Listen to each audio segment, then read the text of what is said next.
Ayan guys, meron tayong i-service dito na Samsung, no?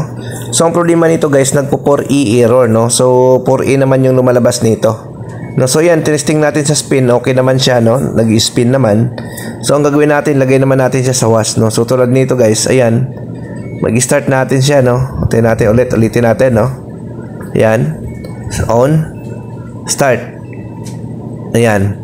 So dapat guys, magkakarga na yan ng tubig kasi nag-stop na yung pinaka water level niya, no. So ibig sabihin, dapat nagkakarga na ng tubig yan. So sa pagkakataong ito guys, wala siyang tubig na pinapasok, no. Ngayon, ang gagawin natin, kapag hindi yan kasi, kapag antayin natin yan ng matagal guys, lalabas na yan dyan yung 4A error, no, ng washing machine na ito. So ang gagawin natin, ayan, plug muna natin to, checkin natin, no, kasi doon na tayo mag-check sa kanyang inlet valve kasi ang issue ay ayaw niya magkarga ng tubig, no. Doon muna tayo sa inlet valve, no. So ayan, binubuksan natin yung likod, no. So ayan. So ayan, ito yung inlet valve guys, nandito sa likuran, no. Ito ngayon ang ating checkin. Gamitan natin ito ng multimeter, no. Ngayon, kung kayo po ay DIY, no, so wala kayong chance na makapag-check ng inlet valve gamit ang tester. So, palitan nyo na lang guys ng buo, no. Pero medyo sugal ang gagawin nyo kasi wala kayong pang-test. So, maring pagpalit nyo ng buo, pwedeng gagana yung washing nyo, pwedeng hindi, no. Pero mas maganda kasi kung may tester kayo, matitest nyo yung motor ng inlet valve, no. So, ang pagre-read lang naman dyan ay resistance, no. So, ang value po ng inlet motor ay nagre-range yan sa 3.9 hanggang 4.9, no? Or minsan hanggang 5.2, gumagana pa yan. Yan, hanggang dyan lang yan. No? Pag malayo na dyan yung sukat nyo, ibig sabihin sira na yan. Ayan. So, sukatin lang natin to guys. No? Ayusin lang natin yung pag-test na ito. Ayan, pwede yan. Ingat na lang. Yan. Ito yung downy guys. Titingnan natin. Ayan, good yung downy, no? Mayroon siya. Merong reading, no. So itong isa naman, titisin natin yung pagsuka ng tubig talaga. Ayan, ito guys, wala, no. So wala siyang reading. So ibig sabihin guys, ito yung sira kasi wala siyang reading guys, oh. Yan, wala. So ibig sabihin ito yung may problema. So ang gagawin natin, alisin natin to. Alisin natin tong inlet motor, no, para mapalitan natin siya ng motor, no. So ito guys yun, no, tinanggal na natin, no. Ayan. So ang gagawin natin, i-double check lang natin to. Titest natin kung alin dito yung may problema, no. Ayan. I-double check lang natin, no. Testerin natin, gamit natin yung resistance, no. So ayan. Ayan siya, naka-resistance, no. So yan, no. So wala siya, no. Itong kabila, good, no, mayroon. So, ibig sabihin, ito may problema. So, gagawin natin, alisin natin to guys, gamit tayo ng flat screw. Sungkitin lang natin. Pag nagsungkit kayo guys, dandahan lang kasi napuputol yan yung pinagkabitan ng motor. So, dapat dandahan lang yung pagkasungkit, no. Slowly lang, no. Yan. Tapos, pagilid-gilid. Hanggang umangat na siya. Din pag umangat na, pwede nyo nang hatakin yung pinaka-motor, no. So, tulad sa sinabi ko, kung kayo po ay DIY, palitan nyo na lang ng buong valve, no. Kasi wala naman kayong pang-test, no? So, gagawin nyo lang, bilhin na lang kayo ng isang set, then palitan nyo.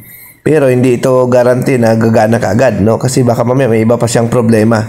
Mas maganda talaga pag na-check siya na gamit yung tester, no?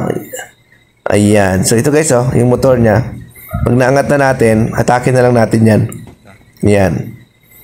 Ayan, tapos papalitan natin ng motor, no? So, kami guys, motor lang pinapalit namin, no. Pwede naman natin palitan ng isang set, no, pero mas okay kung motor lang, no. Ayan, para naman di ganun kamahal yung maging babayaran ng ating customer compare doon sa isang set na ilalagay natin, no. At saka marami pa tayong magagawa, no, kapag yun ang ginagawa natin, no, yung motor lang pinapalitan natin.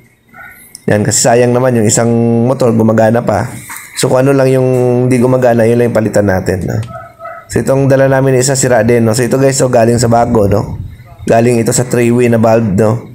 So alisin lang natin yung motor, no. Ayan. So kung nag-iisa na lang ito, kasi nga nagamit na natin sa iba, no, yung ibang motor nito. So ayan. Inalis na natin guys, no. So ito guys, bago ito, no. Bagong motor. Ayan. So, testerin natin. Ayan. Ayan. Tingnan natin, no?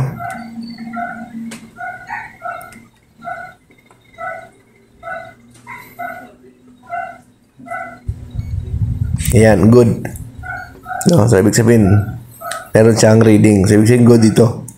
No, pasok siya sa reads na 3.9 hanggang 4.8 or hanggang 5, no? Ayan. So, i-deal lang natin. Pasok natin. Then, ibalik na natin doon sa kanyang lalagyan, no?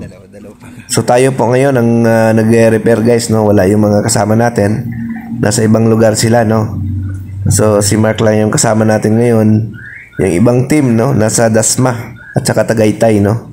Nandun sila nag-service, no? Ayan. So, testing lang natin to, guys. No, after natin na makabit na, no, testingin natin kung gagana na, no? Ayan. Tayo na natin. Saksak muna natin, no? Para sigurado, no? Ayan, saksak natin. Then, i-connect natin yung tubig. Ayan. Tapos, testing natin, no? Ayan. Hindi po. Sila. So, sa mga hindi pa nakapag-subscribe, huwag niyo pong kalimutan i-subscribe yung channel natin or i-follow yung ating Facebook page, guys. Para updated kayo sa ating mga videos, no? So, ayan. On natin. Ayan. So, pag-start, dapat kakarga siya ng tubig. Ayan. Opo. Dapat kakarga niya ng tubig, guys, no? So, ayan. So, nagkarga na siya, no? Good na po ito, guys, no? Ayan, no? Ayan. So, ito yung pinalitan natin, guys. Yan. Yung isa na yan. Pinalitan natin, no? So, pwede yan. Isang set na. Kung DIY lang kayo, isang set na palitan nyo kasi hindi nyo naman matitest yan. Wala kayong tester. Unless na lang kung meron kayong tester at masukat nyo rin true resistance yung bulb na yan. Ayan. So, take note, guys. Ito ay 4A. Error. No? Samsung. Ayan. Ayan, guys. Ako pansin nyo, nagkarga na siya, no?